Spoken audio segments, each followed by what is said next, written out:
mengucap syukur ya Tuhan. Jikalau tanpa kesetiaan-Mu, maka keberadaan kami sekarang ini sudah menjadi batu sandungan bagi banyak orang. Bahkan di dalam kehidupan kami yang sekarang ini, kami mengalami banyak ketakutan sehingga seolah-olah tidak berani melanjutkan perjalanan hidup kami. Tetapi di dalam Engkau yang setia, kami percaya ada pengharapan, ada kekuatan, bahkan penyertaan daripada-Mu. Sekali lagi Tuhan, kami minta firman yang akan kami baca dan kami renungkan, menolong kami untuk sama setianya mengikut Engkau, sebagaimana Engkau sudah terlebih dahulu setia kepada kami. Tolong setiap kami ya Tuhan, juga hamba-Mu yang akan menyampaikan firman Tuhan, tenangkan dan pikiran dan hati kami, karena kami percaya selama kami menaikkan puji-pujian dan bersekutu di tempat ini, Engkau sudah hadir di tengah-tengah kami. Demikian juga Engkau akan menyatakan kuasa-Mu melalui firman yang kami renungkan. Khususnya tolong hamba-Mu Tuhan. Kami berdoa di dalam nama Tuhan kami Yesus Kristus. Amin. Lama tidak ketemu. Oke. Jadi saudara, kalau kita berbicara tentang hubungan kita dengan Tuhan, itu sangat sulit digambarkan dari satu aspek. Itu sebabnya Alkitab pakai banyak ilustrasi atau pakai istilah-istilah untuk menggambarkan hubungan kita dengan Tuhan.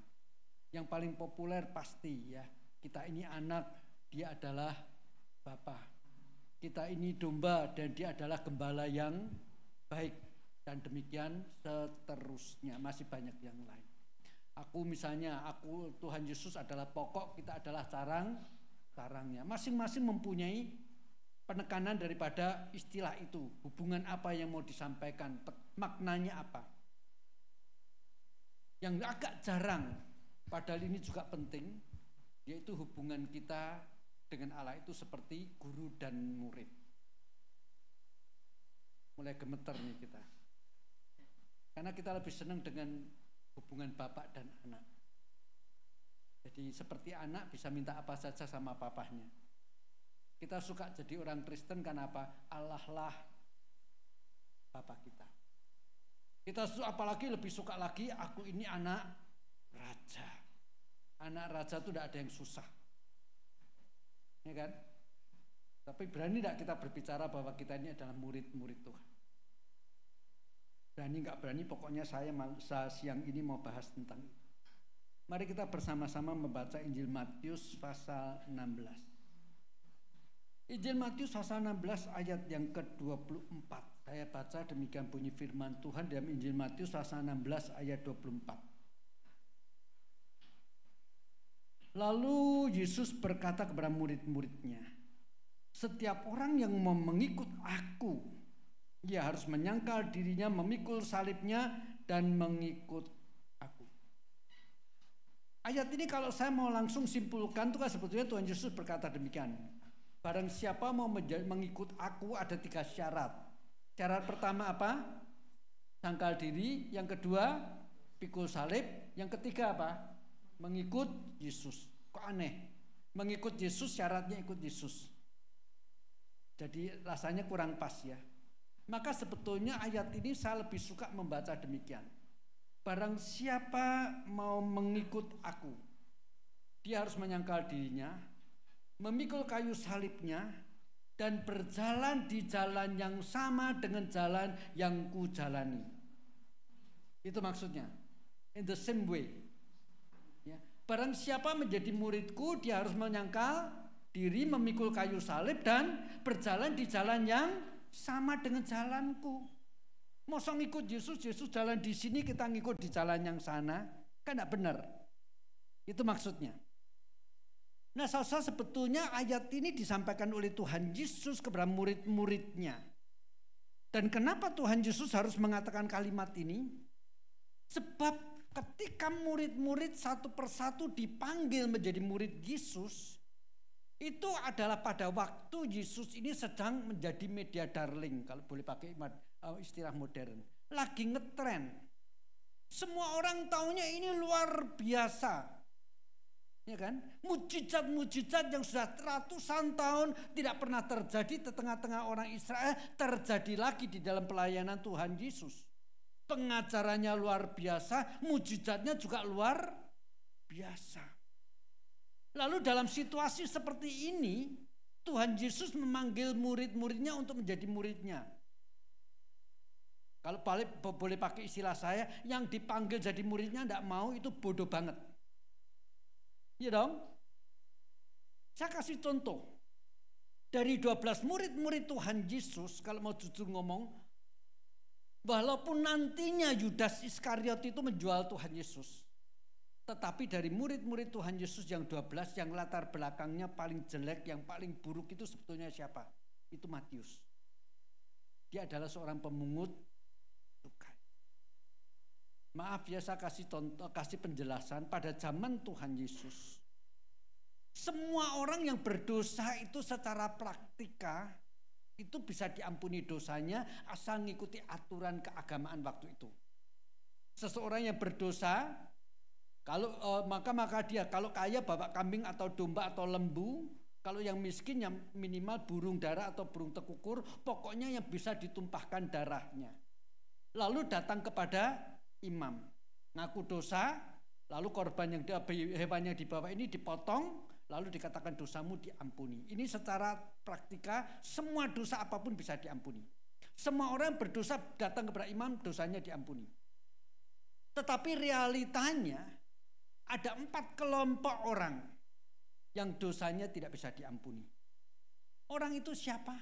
Maaf, perampok atau pencuri, penjudi, pemungut cukai, dan yang terakhir perempuan tunasusila. Kenapa keempat kelompok orang ini tidak bisa diampuni dosanya? Sebab pada waktu mereka berdosa dan datang membawa korban kepada imam untuk mengaku dosa, sebelum dombanya dipotong, imamnya bertanya, sorry, aku tadi lupa tanya, profesimu apa? Misalnya ini kalau perempuan tunasusila dia mengatakan, maaf saya adalah seorang perempuan tunasusila. Maka imam itu akan berkata, oh sorry, upah atau uang yang haram tidak bisa dipakai untuk membeli korban untuk mengampuni dosa. Itu poinnya di sana. Jadi ketika Matius ini mengambil keputusan, kelihatannya ngikutin bapaknya, untuk menjadi pemungut cukai, berarti sebetulnya dia seperti menutup pintu keselamatan bagi dirinya. Itu untuk konteks waktu itu loh. Di dalam situasi seperti ini dia dipanggil Tuhan Yesus, marilah ikut aku. Apalagi Tuhan Yesus lagi ngetren-ngetrennya. Orang yang tidak punya latar belakang seburuk Matius saja dipanggil jadi murid mau kok. Apalagi Matius yang seolah-olah pintu keselamatan sudah tertutup bagi dia. Pasti mau. Maka itu sebabnya ketika mereka mengikut Yesus satu persatu punya keinginan, punya harapan, apa yang akan mereka dapatkan nanti ketika Tuhan Yesus mengikut Tuhan Yesus dengan setia. Tetapi lama-lama kemudian setelah sekian lama Tuhan Yesus melayani, dari tadinya disanjung-sanjung, bahkan orang-orang Farisi, orang-orang Yahudi pun menyangka mestinya Yesus ini Mesias. Tadinya loh ya, saya pakai istilah menyangka. Memang bagi kita Yesus adalah Mesias. Tetapi bagi orang-orang Yahudi akhirnya mereka tahunya Yesus bukan Mesias. Awal-awal orang-orang Farisi pun berkata, apakah engkau imam, nabi, dan raja yang akan datang? Tetapi akhirnya apa yang terjadi? Waktu demi waktu ketika mereka melihat Tuhan Yesus kok pelayanannya seperti itu, mereka mengatakan ini bukan Mesias asli deh, pasti palsu. Maka konflik dengan Tuhan Yesus makin besar, bahkan Tuhan Yesus mau dibunuh. Ketika Tuhan Yesus pertama kali berkata, anak manusia akan mati di Yerusalem. Ini Injil Matius pasal 16, konteksnya seperti itu. Maka Petrus berkata, Tuhan jangan dong yang seperti ini terjadi. Aku ikut engkau bukan untuk yang kayak begini. Itu sebabnya kemudian Tuhan Yesus berkata, barang siapa mengikut aku, ia harus menyangkal diri, memikul kayu salib dan berjalan di jalan yang sama dengan jalan yang kujalani. Nah, sosok kita sekarang akan berbicara mengenai poin ini dengan istilah yang bagi saya modifikasi menjadi no return, itu menyangkal diri. Barang siapa mengikut aku ya harus menyangkal diri, artinya apa? Tidak ada jalan boleh balik lagi. Masih ingat tadi saya mengatakan murid-murid sekarang kaget loh. Kami ikut Yesus itu mau supaya nyaman. Ini nabi yang luar biasa. Ibu mertuaku sakit disembuhkan. Semua orang kelaparan dengan 5 ketur roti dan 2 ekor ikan semuanya kenyang. Nggak rugi ikut guru seperti ini. Tapi sekarang kok mau dibunuh dan mati di Yerusalem? Enggak lah. Tetapi dalam situasi seperti ini ketika mereka menimbang-nimbang, kalau gini terus ya udah usah jadi muridnya lah ya. Yesus berkata, sangkal dirimu. Atau artinya apa? Enggak boleh balik. No return.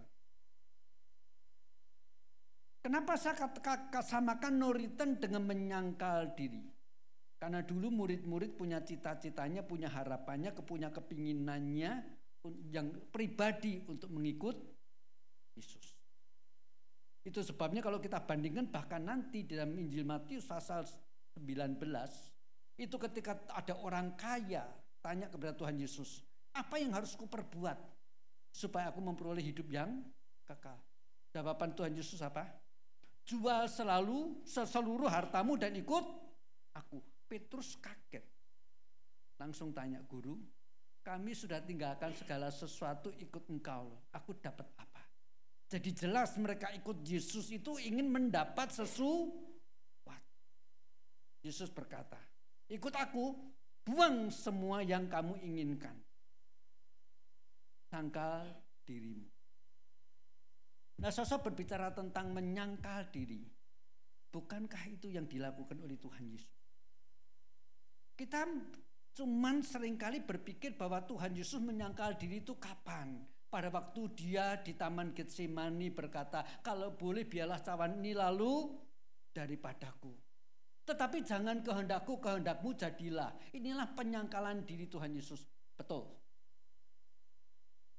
Tetapi saya mau mencoba menjelaskan, saya percaya sejak Yesus masih kecil, sejak Tuhan Yesus belum melayani setelah berusia 30 tahun, dia itu terus-menerus dalam kondisi menyangkal diri. Tidak dicatat dalam Alkitab sih. Tapi kita boleh berimajinasi ke sana dan saya kira imajinasi itu masih masuk akal dan logik sekali. Di dalam Injil tidak dicatat setelah Tuhan Yesus melayani, maksud saya, keberadaan daripada Yusuf, ayah daripada Tuhan Yesus.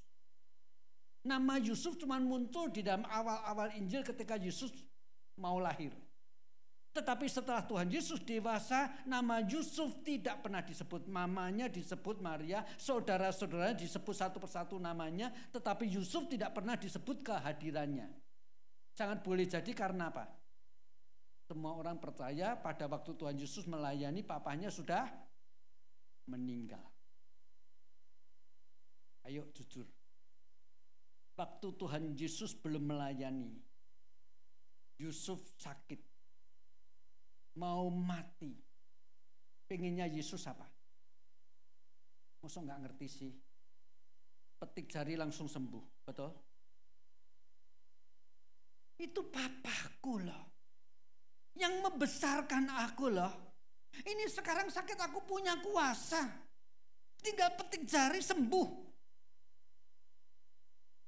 Tapi dia harus menyangkal diri karena belum bab. Apa Yesus waktu kecil tidak kayak anak-anak yang lain dibully? Saya kira iya. Apalagi keluarga miskin. Ketika dibully, apa Yesus sebagai anak-anak tidak merasa perlu ulurkan tangannya gitu, tonjok itu mental 100 meter? Ya, tapi dia harus sangkal diri. Jangan cuma pikir bahwa Tuhan Yesus menyangkal diri itu ketika melayani. Sebelum dia tampil melayani, dia punya kuasa karena dia adalah Allah yang menjadi manusia. Tetapi segala keinginannya harus dipendam semua. Bahkan ketika papanya sakit makin keras, sudah hampir mati, dia bisa sembuhkan. Dia harus meneteskan air mata, menangis melihat ayahnya menghembuskan nafas yang terakhir. Bahkan setelah ayahnya meninggal pun sebetulnya dia kalau mau juga bisa bangkitkan. Karena Lazarus pun dibangkitkan, maksud papanya nggak bisa dibangkitkan. Tetapi itulah penyangkalan diri. Dan sudah tentu pada waktu Tuhan Yesus naik kayu salib itu pun penyangkalan diri. Karena dia mengatakan, jikalau aku mau bisa 1 batalion malaikat datang kok. Membebaskan aku. Tapi itu dia tidak lakukan. Inilah yang Yesus katakan, semua keinginanku yang aku bisa wujudkan. Itu aku tidak lakukan karena apa? Tidak sesuai dengan kehendak Bapakku. Barang siapa menjadi murid Kristus, dia tidak bisa balik. Memang punya cita-cita, memang punya keinginan, memang punya kerinduan, memang punya harapan. Tetapi kalau itu bukan kehendak Tuhan, buang semua. Itu artinya menjadi murid Yesus. Itu sebabnya saya katakan tema ini kurang berani dibahas oleh orang-orang Kristen. Lebih sering dibahas apa? Tuhanlah gembalaku yang baik, yang membaringkan aku di padang rumput hijau dan air yang jernih. Aku anak raja, engkau anak raja, kita semua anak raja, haleluya. Itu tok yang kita bahas. Tidak pernah berani ngomong. Kita ini murid yang harus menyangkal diri. Tidak salah kita punya keinginan apapun. Tidak salah kita punya pengharapan. Tidak salah kita punya penyakit dan pengen sembuh. Tidak salah kita sulit mendapatkan pekerjaan dan mendapatkan pekerjaan dengan segera. Tidak salah kita sebagai karyawan pengen terus dipromosikan sampai akhirnya menjadi manajer utama. Tidak salah semua. Tetapi jikalau kita ikut Yesus hanya untuk poin-poin seperti ini, berarti kita belum memahami apa artinya menyangkal diri. Dan Yesus berkata, barang siapa mengikut aku, ia harus berani membuang semua keinginannya jikalau itu bukan yang Tuhan kehendaki. Itu pengertiannya no return atau menyangkal diri. Yang kedua Tuhan Yesus berkata, pikul salib. Nah kata pikul salib ini saya pakai istilah yang kedua no reserve. Tidak ada yang ditahan lagi, dijadikan reserve. Sebagai cadangan tidak ada, no reserve. Semua dilepas. Nah untuk bagian ini saya mengajak saudara membaca Injil Yohanes pasal 13. Di dalam Injil Yohanes pasal 13 ayat 1 sampai dengan ayat yang keempat saya baca demikian bunyi firman Tuhan. Injil Yohanes pasal 13 ayat 1 sampai 4. Sementara itu sebelum hari raya Paskah mulai, Yesus telah tahu bahwa saatnya sudah tiba untuk beralih dari dunia ini kepada Bapa.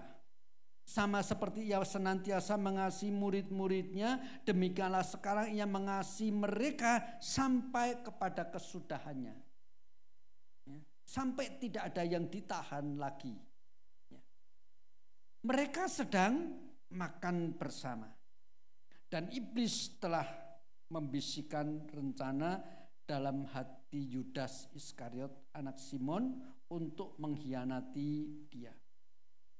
Yesus tahu bahwa Bapaknya telah menyerahkan segala sesuatu kepadanya, bahwa ia datang dari Allah dan kembali kepada Allah. Ayat 4. Lalu bangunlah Yesus dan menanggalkan jubahnya, yang mengambil selain kain lenan dan mengikatnya pada pinggangnya. Nah saudara, peristiwa ini adalah ketika pada malam terakhir Tuhan Yesus membasuh kaki murid-muridnya. Kita seringkali berpikir itu dilakukan Tuhan Yesus sebelum makan. Tetapi membaca bagian ini kita baru tahu ternyata ayat 2 dikatakan, ayat 2 dikatakan mereka sedang makan bersama.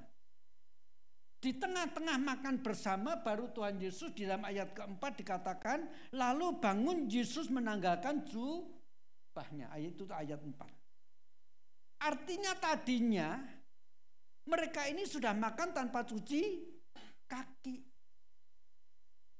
Pertanyaannya, kenapa mereka sudah makan tanpa cuci kaki? Sebab tidak ada satu orang pun yang mau saling melayani. Nah, sebetulnya kalau tidak ada satupun yang saling melayani, mau melayani, ya sudah, atau paling gampang cuci kaki sendiri-sendiri, gitu kan? Tetapi kenapa juga tidak? Mau tahu sebabnya?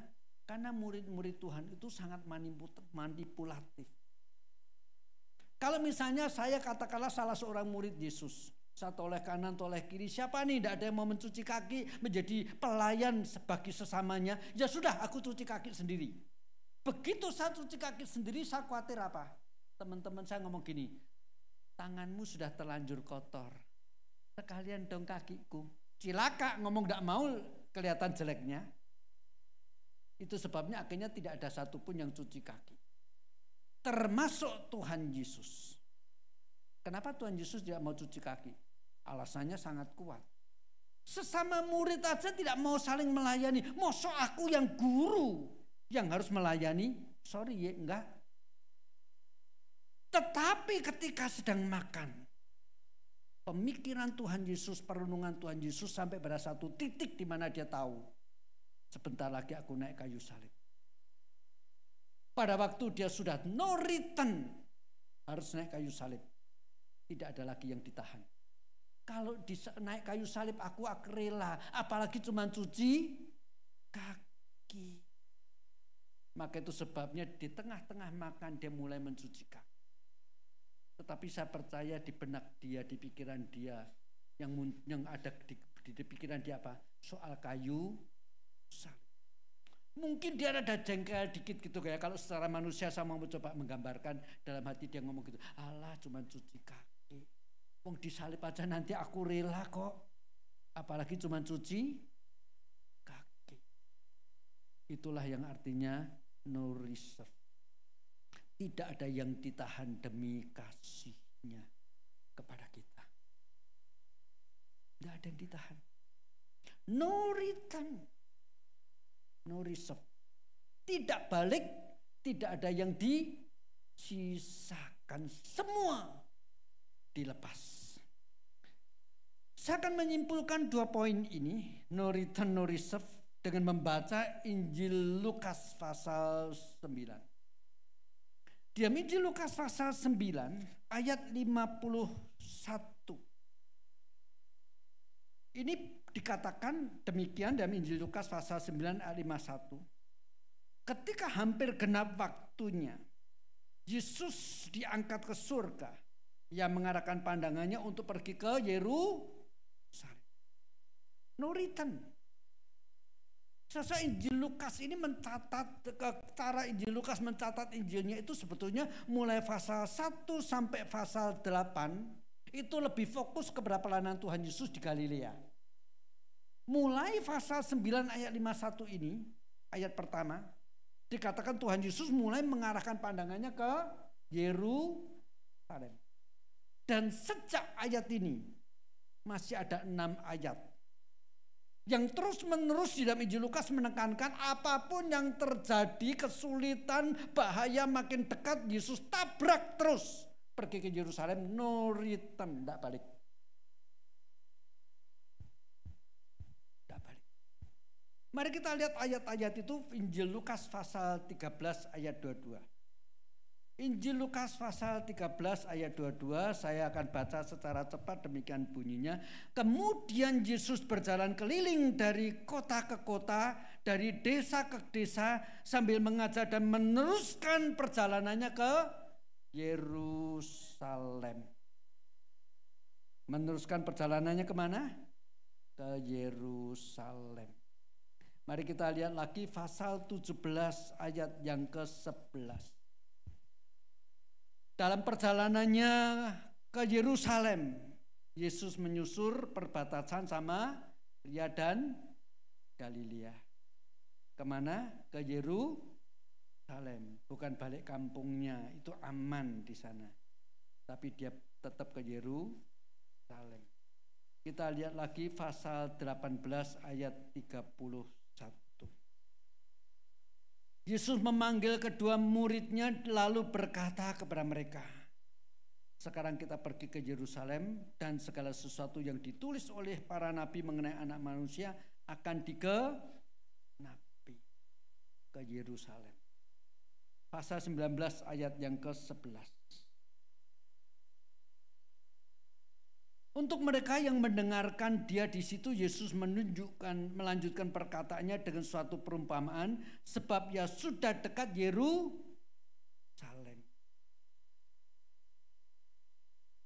Pasal 19 ayat yang ke-28.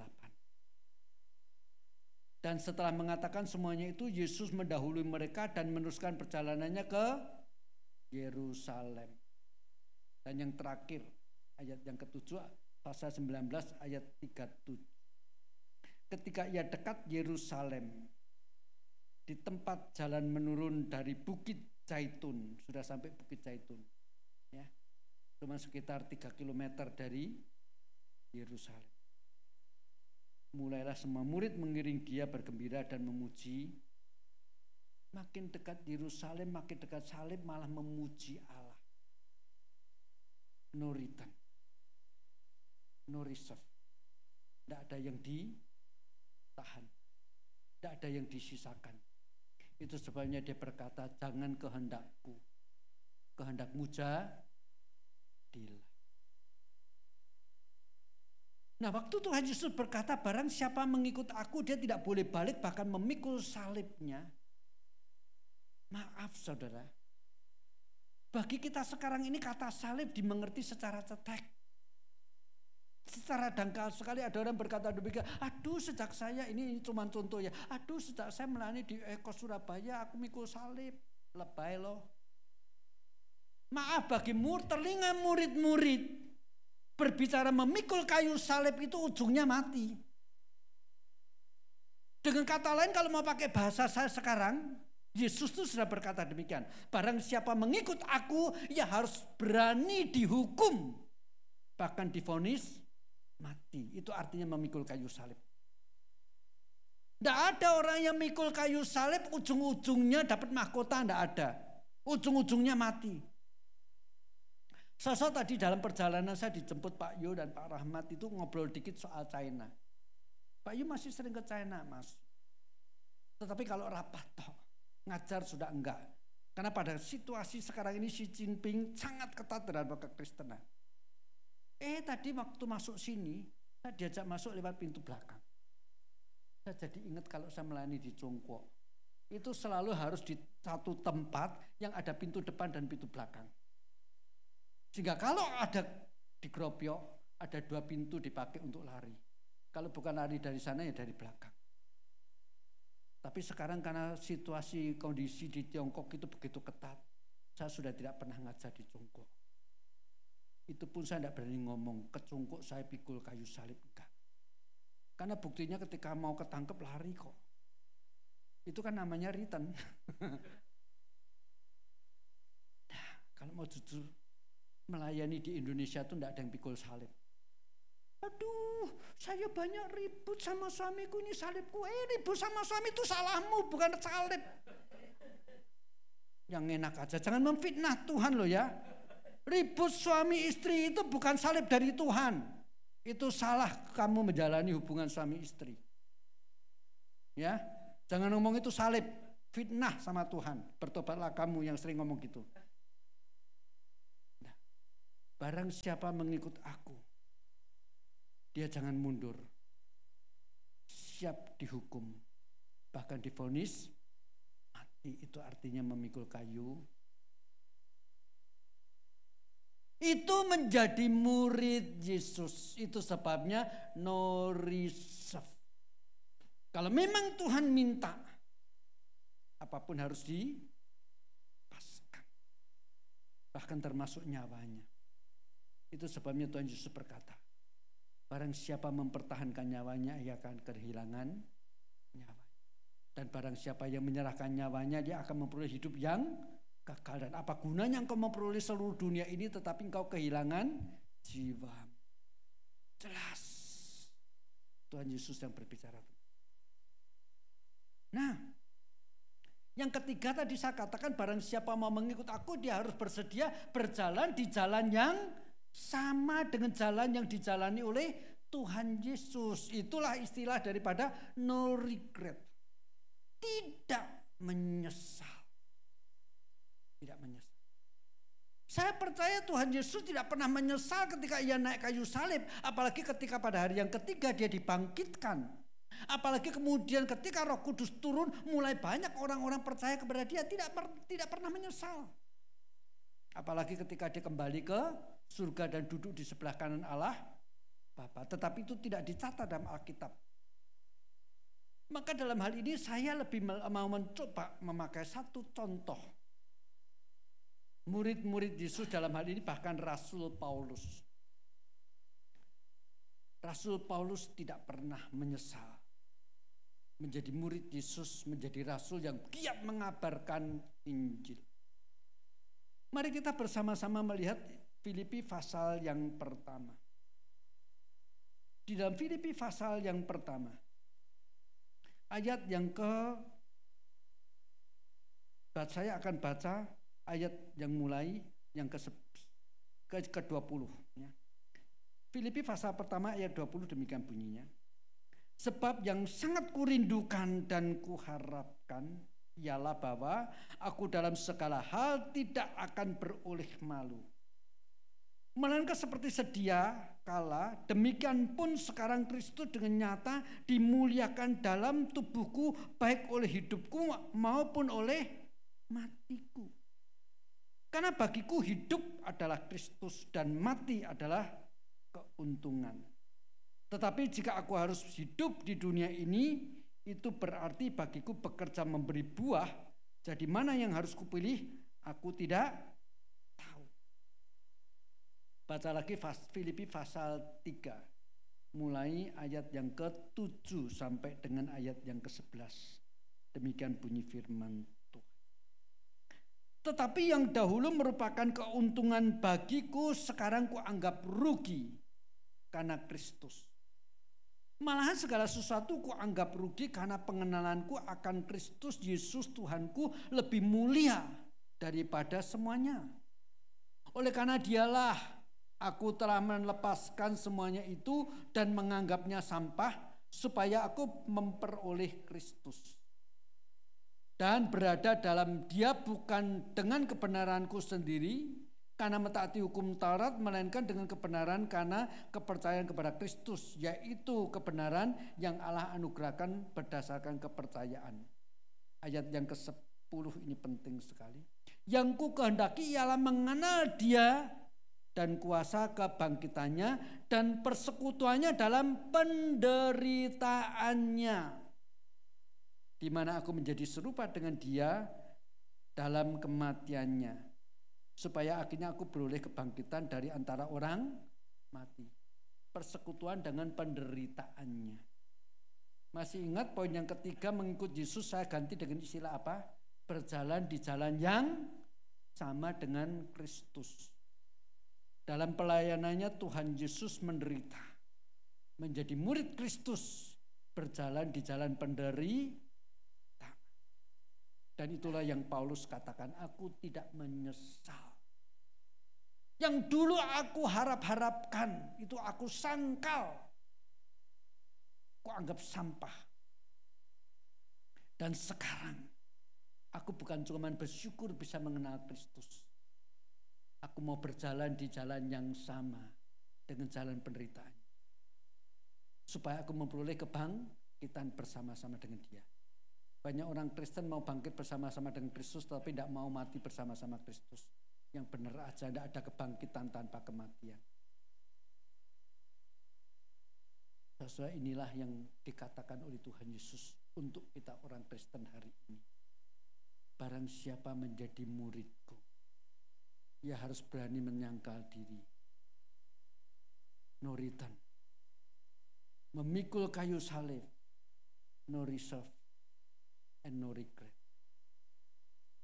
Saudara, Tuhan Yesus berjumpa dengan murid-muridnya waktu itu.